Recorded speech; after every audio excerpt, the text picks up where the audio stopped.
Have you ever felt tired? Not because you worked hard, but because you're carrying the weight of who you think you are. Like you're one bad week away from everything collapsing.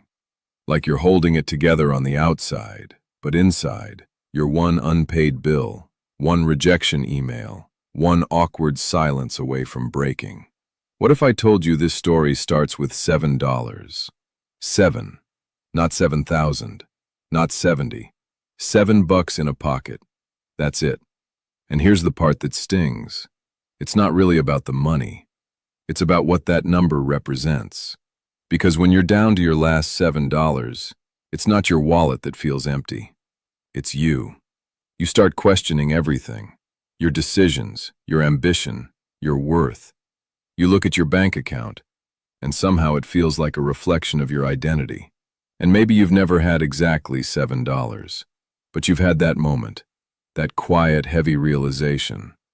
I'm not where I thought I'd be. Be honest. Does that feel familiar? You had plans, big ones. You were going to figure it out by now. You were going to be ahead, stable, confident, certain. Instead, you're tired, scrolling, comparing, overthinking every move. And the worst part? You don't even know exactly what went wrong. That's where this story begins. Not with money, with identity. Because when someone says, I had $7 in my pocket, I was broke, I was crushed, what they're really saying is this: I thought I was more than this. And that thought, that gap between who you are and who you expected to be, that's the crushing part. Now here's where it gets real. Rock bottom doesn't always look dramatic. Sometimes it's quiet. It's sitting in your car longer than necessary because you don't want to go inside. It's staring at your ceiling at 2 a.m., replaying every mistake. It's pretending you're just tired, when really, you're disappointed in yourself. Why do we tie our worth to outcomes like this? Why does a number in a bank account get to decide how powerful we feel? Think about that for a second. Because this is the first shift. When you're broke, financially, emotionally, mentally, you assume the problem is outside of you. If I just had more money, if I just had better timing, if I just had one big opportunity. But what if the real problem isn't that you have $7? What if it's that you believe that $7 defines you? That's a dangerous belief, because the moment you let circumstances define you, you shrink. You start playing small. You stop taking risks. You stop speaking up. You convince yourself, this is just who I am. And that's the quiet tragedy. Staying small feels safe. You don't expect much from yourself, so you can't be disappointed. You don't aim too high, so you can't fall too hard. But here's the uncomfortable truth. Staying small is expensive. It costs you confidence. It costs you momentum. It costs you years. And nobody talks about that bill. This next part changes everything. The $7? That's not the villain. Comfort is. Comfort in mediocrity. Comfort in self-doubt. Comfort in saying, I'll try later. Because when you're crushed, you don't just feel broke. You feel exposed. Like the world can see that you're not as far along as you pretended to be. And that's terrifying. Most people won't admit this. But sometimes we stay stuck because at least stuck is familiar. Growth? That's uncertain. Growth means risking more rejection, more failure, more moments where you feel like you don't measure up. So you tell yourself you'll wait, until you feel ready, until you feel confident, until you feel more. But what if confidence doesn't come first? What if it only shows up after you move? Imagine this. You're standing there, $7 in your pocket, crushed, alone. You have two options. Option A, accept that this is who you are. Option B, decide that this is just a chapter. Which one are you right now? Accepting or deciding? And here's the twist. The external situation might not change overnight. You might still have $7 tomorrow, but something internal can shift instantly. Identity. Because the moment you say, this is temporary, you stop being a victim of the moment. You become a participant in your comeback. And that shift? It's subtle, it's quiet, but it's powerful. Because now, instead of asking, Why is this happening to me? You start asking, what is this teaching me? And that question changes everything. But wait until you hear what happens next, when the real battle begins. Not with money, not with opportunity, but with your own mind. The real battle isn't in your bank account, it's in your head. Because once you decide this is temporary, your mind fights back. It whispers things that sound logical. Be realistic. Don't get your hopes up. People like you don't just turn it around. And here's the scary part. It sounds like you. It sounds responsible, mature, grounded. But it's fear. Fear dressed up as practicality. And this is where most people lose. Not because they don't have talent, not because they don't have opportunity, but because they believe every thought that crosses their mind. Let me ask you something. Have you ever noticed how your mind only replays your worst moments? The awkward interview, the failed attempt, the text that never got answered. It's like your brain keeps receipts of your failures, but deletes proof of your strength. Why is that? Here's the uncomfortable answer. Your brain's job isn't to make you successful, it's to keep you safe. Safe means predictable. Predictable means familiar. And familiar, even if it's miserable, feels secure. So when you try to grow, your brain panics. It says, "We've never done this before." And suddenly you feel anxious. Doubt creeps in.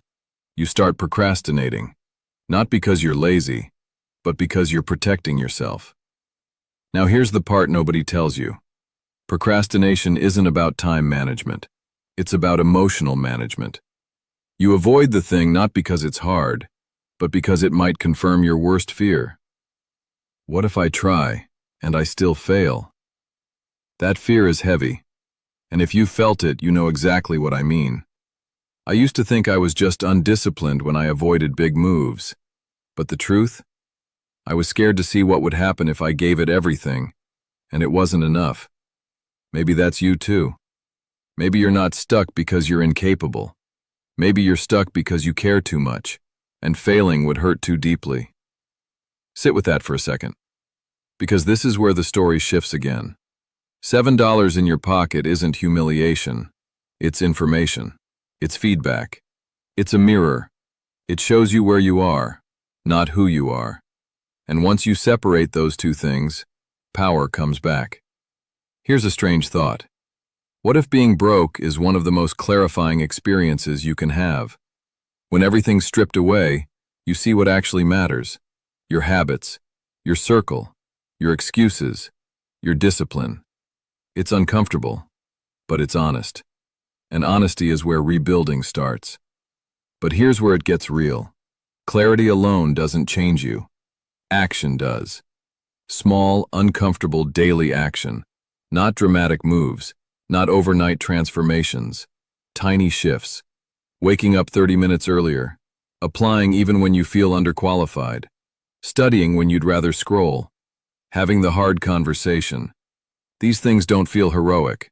They feel annoying, inconvenient, almost pointless. Until one day, they compound. And suddenly you're not the same person. But here's the trap. When you start improving, you expect immediate results. You think, I've been consistent for 2 weeks, why isn't my life different? And when nothing explodes into success, you're tempted to quit. That's the test. Because the version of you that had $7, that version was attached to quick validation, to visible progress, to applause. The new version moves quietly, works in silence, builds without announcing it. Let me ask you something honestly. Are you willing to look average while you build something extraordinary? Most people aren't. They want to look impressive now, even if it costs them growth later. But growth is humbling. You might be the beginner again. You might ask dumb questions. You might feel behind. And that's when your old identity tries to come back. See, this isn't for you. That voice will be loud, persistent, convincing. So here's the shift. Instead of fighting the voice, expect it. Plan for it. When doubt shows up, don't panic. Just say, of course you're here. Fear doesn't mean stop. It means expand. And that realization? It's freeing. Because now, anxiety isn't proof you're incapable. It's proof you're stretching. Think about that. What if the discomfort you're feeling right now isn't a sign you're failing, but a sign you're finally growing? If that hits, don't ignore it. Let it land. Because the next stage of this journey is where identity starts to rebuild. And that's where things get powerful. There's a moment in every comeback story that nobody claps for. No spotlight, no dramatic music. Just a quiet decision. I'm not staying here. That's it. No guarantee, no proof, just a decision. And this is where your identity begins to rebuild. Not when the money comes back, not when the job offer hits, not when other people start noticing, but when you decide that your current reality is not your final form. Here's the twist, though. The world doesn't respond immediately. You make that internal shift, and the outside still looks the same. Same bank balance, same apartment, same doubts. And that's when frustration creeps in. Did I really change? Or was that just motivation talking? This is the dangerous middle. You're no longer comfortable being the old version of you, but you haven't fully become the new one yet. It feels awkward, unstable, like you're between identities. And most people quit here, because the in-between feels worse than staying small. At least staying small was predictable. Growth feels like standing on a moving platform. But here's what's actually happening. Your standards are shifting. You notice your own excuses faster. You catch your negative self-talk. You feel uncomfortable wasting time. And that discomfort, that's growth friction. Let me ask you something real. Have you ever outgrown your old habits, but still felt pulled toward them? Like scrolling when you said you wouldn't. Like doubting yourself even after progress. Like shrinking in rooms you used to dominate. That's not failure. That's transition. Your nervous system hasn't caught up to your ambition yet, and that gap can feel exhausting. So here's what changes everything. You stop waiting to feel ready. You act like the person you're becoming before you fully believe you are. Read that again. You don't wait for confidence. You behave into it. Because identity isn't discovered, it's practiced. Think about someone who's disciplined. They don't wake up magically disciplined. They choose disciplined actions repeatedly. Over time, the label sticks. Same with confidence. Same with resilience. Same with leadership. So if you had $7 in your pocket and you felt crushed, the new identity doesn't say, I'm broke. It says, I'm rebuilding. Small shift, massive difference. Because broke is permanent. Rebuilding is active. And language shapes belief. Belief shapes action.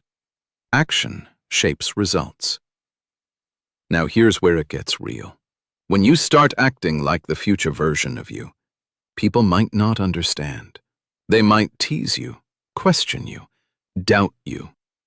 Since when are you into that? Why are you taking this so seriously? And if you're not careful, you'll shrink to stay relatable. That's a silent trap.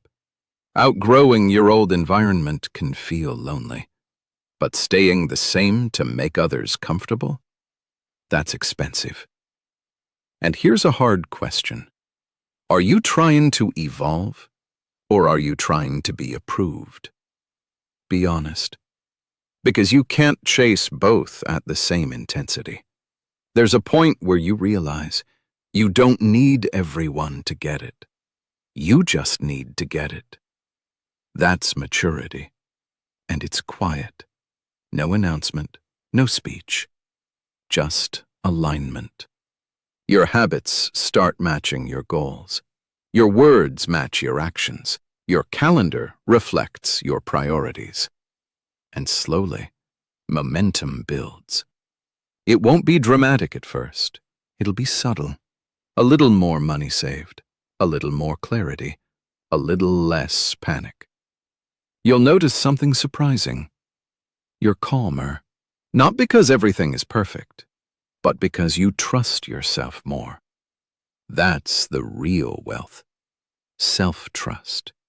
The belief that no matter what happens, you can respond, you can adapt, you can rebuild. And here's the irony. The person who once felt crushed with $7 now realizes something powerful. Rock bottom wasn't punishment. It was training. It forced you to face yourself, your habits, your fears, your patterns. It stripped away illusion. And that's uncomfortable, but it's also freeing. Because once you've seen yourself clearly, you can't unsee it. So now the question isn't, why is this happening? It's, who am I becoming because of this?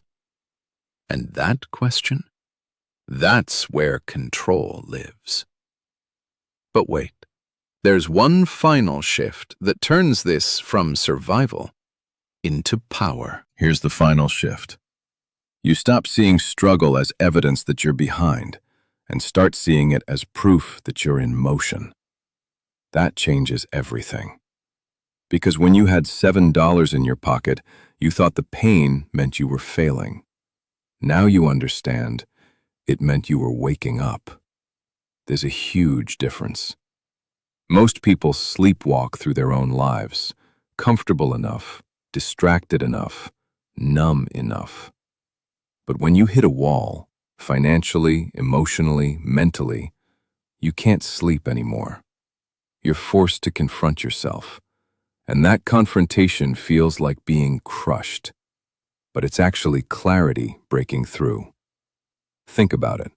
If you never felt the pressure, would you have questioned your habits? If you never felt the fear, would you have challenged your mindset? If you never felt broke, would you have examined your relationship with money, risk, effort? Pain isn't pleasant, but it's precise.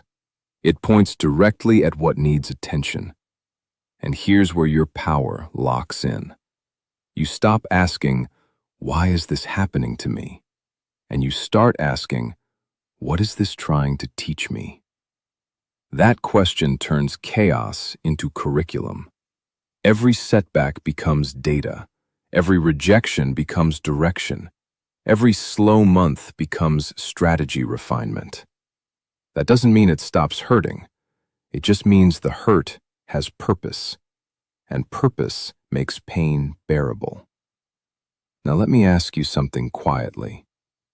If the version of you from your lowest moment could see you right now, would they recognize the strength you've built? Or are you still talking to yourself like you're that same defeated person? Be honest, because sometimes the only thing keeping you stuck is outdated self-perception. You've grown, you've learned, you've survived things you once thought would break you, but your internal dialogue hasn't caught up. So you keep replaying an old identity. I'm bad with money. I always mess things up.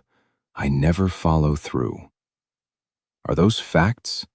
Or are they stories you memorized during a hard season? Here's the truth most people never accept. Rock bottom is a season, not a personality. You are not the lowest moment of your life. You are the one who lived through it. And that's different. That's powerful. Because once you survive having almost nothing, you lose your fear of starting over. And when you're no longer afraid of starting over, you become dangerous in the best way. You take smarter risks, you speak up more, you detach from outcomes, because you've already handled worse. That's the hidden gift of those $7. It forced you to discover that your value was never in your wallet. It was in your adaptability, your willingness to learn, your refusal to stay crushed. And here's something nobody talks about. Peace doesn't come from having more. It comes from knowing you can rebuild if you lose it. That's control. That's confidence. Not loud confidence, not social media confidence.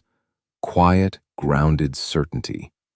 The kind that doesn't panic at temporary setbacks. The kind that doesn't spiral at slow progress. The kind that says, I've been here before. I know what to do.